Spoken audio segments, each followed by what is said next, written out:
impormasyon ng pangkat-2 tungkol sa Ibong Adarna. Ang mga tauhan sa Ibong Adarna at ang kanilang mga katangian. Hari Fernando, kapagmahal at pagkatalingang ama. Reyna Valeriana, mabait at maalagang ina.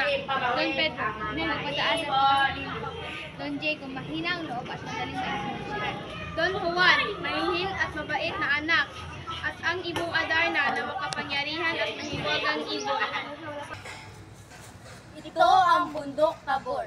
Dito naglakbay ang 3 prinsipe. Dulot ng inggit ni Don Pedro kay Don Juan, binugbog niya ito kasama si Don Diego, ang kanyang bunsong kapatid, upang makuha ang kanyang gusto.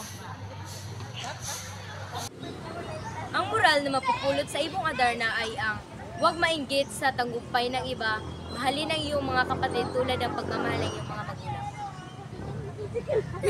Kwento ng 3 magkakapatid na naghahanap ng lunas na karamdaman ng ama ang koridong Ibong Adarna. Hindi na magamot ng mga mediko si Haring Fernando.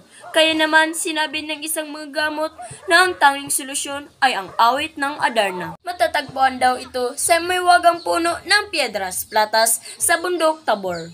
Kinakailangang makuha ang magkakapatid ang mahiwagang ibon kahit batid nilang mapaganit at may kapangyarihan ang ibon.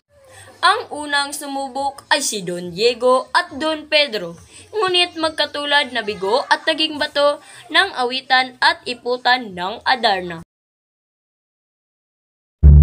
Mula sa 3 anak ni Don Fernando at siya.